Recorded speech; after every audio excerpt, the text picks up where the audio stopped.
ধন্যবাদ প্রতিকূর। হ্যাঁ, ঠিকই শুনেছেন, ধন্যবাদ প্রতিকূর। অনেকে ভাবছেন এই ধন্যবাদ কেন?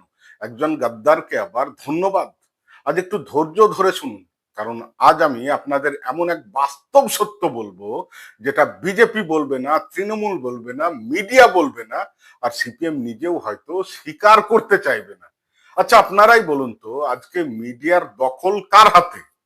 আজ আপনি যখন এই ফেসবুক খুলছেন, ইনস্টাগ্রাম স্ক্রল করছেন, ইউটিউব চালাচ্ছেন, তখন কি একটা জিনিস নিশ্চয়ই আপনারা লক্ষ্য করেছেন, আর সেটা হলো বিজেপি এবং তৃণমূলের বিজ্ঞাপন।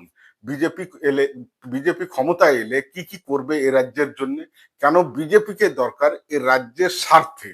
আবার তৃণমূলের বিজ্ঞাপনে দেখাচ্ছে তারা এই রাজ্যে বিগত 15 বছরে কি কি কাজ করেছে মানুষের জন্য, আর আগামী দিনে ক্ষমতায় এলে আর কি কি কাজ করবে পুনরায় ক্ষমতায় এলে এ রাজ্যে।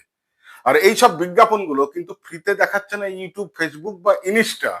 এই দুই দল লাখ লাখ কোটি টাকা, কোটি কোটি টাকা খরচ করছে শুধু আপনাকে আমাকে বোঝানোর জন্য। কারণ মিডিয়া আজ আর খবর দেখায় না, মিডিয়া আজ টাকা দেখে। আর অন্যদিকে তাকান, সিপিএম এর টাকা নেই, কর্পোরেট নেই, মিডিয়া কেনা নেই, তবুও এই লাস্ট কয়েকদিন ধরে যেদিকেই তাকাবেন, ফেসবুক বলুন, ইনস্টা বলুন, ইউটিউব বলুন, টিভি, চায়ের দোকান, বাজার, অফিস, আদালত, সব জায়গায় একটাই নাম, সিপিএম আর সিপিএম।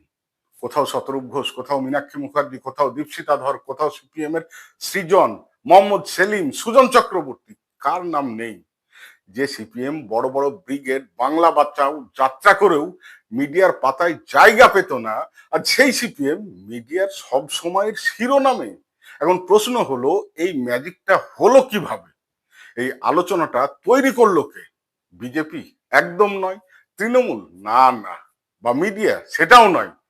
এই সুযোগটা তৈরি করে দিল একজন মানুষ, তার নাম হলো প্রতিকুর রহমান। হ্যাঁ, সেই প্রতিকুর যাকে অনেকে আজ গদ্দার বলছে, যাকে যাকে অনেকে বিশ্বাসঘাতক বলছে। কিন্তু রাজনীতিতে আবেগ নয়, বাস্তবতা দেখতে হয়। তাই প্রতিকুরকে ধন্যবাদ জানাতেই হয়।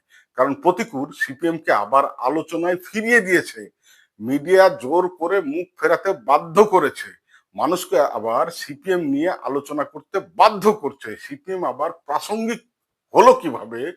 যেখানে কোটি টাকার বিজ্ঞাপনেও সম্ভব হয়নি, সেখানে একটা বিশ্বাসঘাতক সেটা করে দেখিয়ে দিয়েছে।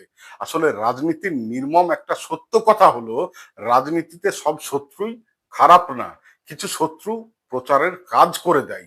প্রতিকূল আজ সিপিএম এর ভেতরের লোক না হয়েও সিপিএম এর জন্য সবচাইতে বড় ক্যাম্পেইন করে দিল, 1 টাকাও তার জন্য নেয়নি। এই জন্যই বলছি ধন্যবাদ প্রতিকূল। আজ যারা সিপিএম কে শেষ বলে লিখে দিয়েছিল, তারা আজ বাধ্য হয়ে এই সিপিএম নিয়ে কথা বলছে। আর যারা বলতো বাম বলে কিছু নেই, তারা আজ ভয় পাচ্ছে। আর এই ভয়টাই প্রমাণ করে সিপিএম এখনো বেঁচে আছে। ধন্যবাদ আবার প্রতিকূল। ইতিহাস মনে রাখবে, তুমি চাওনি কিন্তু তুমি করে দিলে ভাই। তুমি তুমি সিপিএম এ থাকতে যেটা চেয়েছিলে সেটাই করে দেখালে সিপিএম থেকে বেরিয়ে গিয়ে। তাই আবারও ধন্যবাদ। ভিডিওটা ভালো লাগলে শেয়ার করুন, কারণ সত্য লুকিয়ে রাখলে ইতিহাস মরে যায়। ধন্যবাদ।